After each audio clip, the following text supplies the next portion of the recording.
All right, so we know we've been dealing with verifying trig identities, and so this time we're going to continue on with that, but we're going to get more practice and we're going to take a look at it in a different way and more information and step our game up so we know exactly how to do this. All right, so here's some guidelines we're going to go ahead and hit. Now, before like one of these on here, I think it's like number 4. Well, we've already said that before, and that's what we did on the first set of videos. So this time now, I'm going to give you some more guidelines and then go from there. All right, so the first thing says, well, first off, again, if you need to pause the video and then write stuff down, pause it and then write it down. It's going to be okay.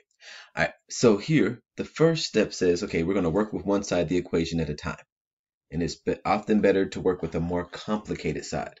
And I've actually already said that in the last videos that we had for verifying trig identities. But again, work on the most complicated side and try to get that down to equal the simplest side.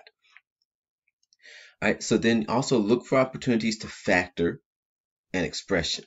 So remember, don't forget your factoring rules and how you can factor things out that they have in common and stuff of that sort. Don't forget how to add fractions, because you have fractions with unlike denominators, fractions with like denominators. All that comes together is important. How to square binomials. So just like if you had x plus 1 quantity squared, you should know how to do that part, how that works and everything. Also, you should know how to FOIL things correctly and not like if you have x plus 2. So for example, if you have this, if you have x plus 2 quantity squared, you wouldn't say x squared plus 4. You would say x squared plus 2x plus 4. So you would be able to expand it out correctly. And then we're going to create a monomial denominator.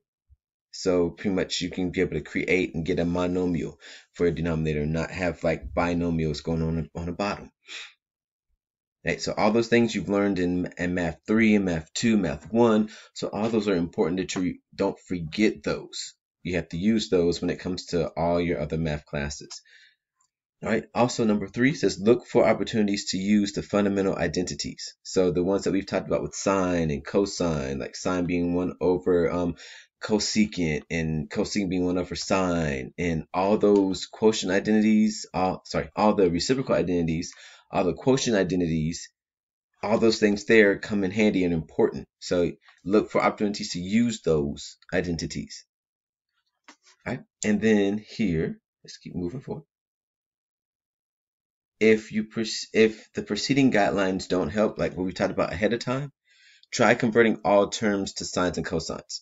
So if like 1, 2, and 3 up here do not make sense at all, it does not work at all for the problem, just try to change everything to sines and cosines.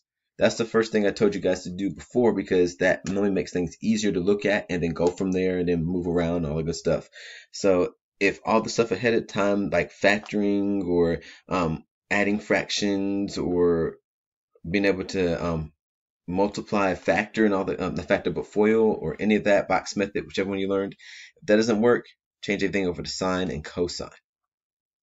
And then always try something. Even making an attempt, that number 5 is what I'm reading. Always try something. Even making an attempt that leads to a dead end provides insights. And that's why I said before to go ahead and try something. If it's wrong, you crumple up the paper if you need to and then throw it away. Or if you need to erase and start all over again. That's okay.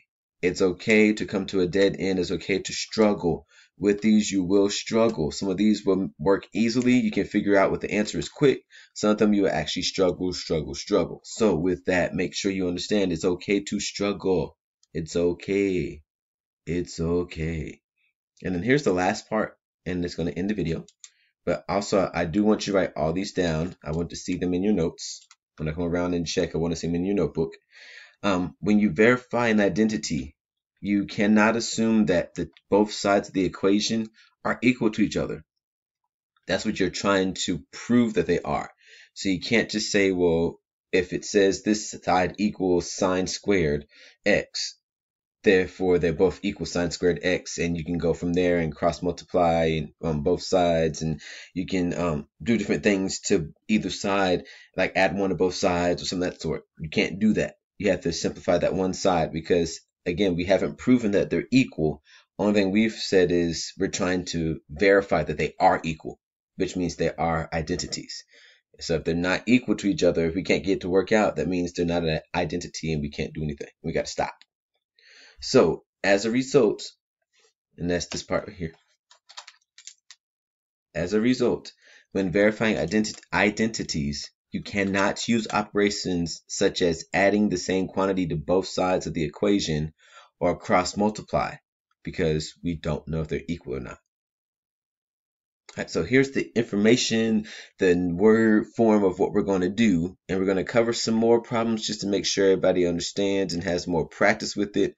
And then I'm going to lead you to some homework, classwork/homework. All right, here we go.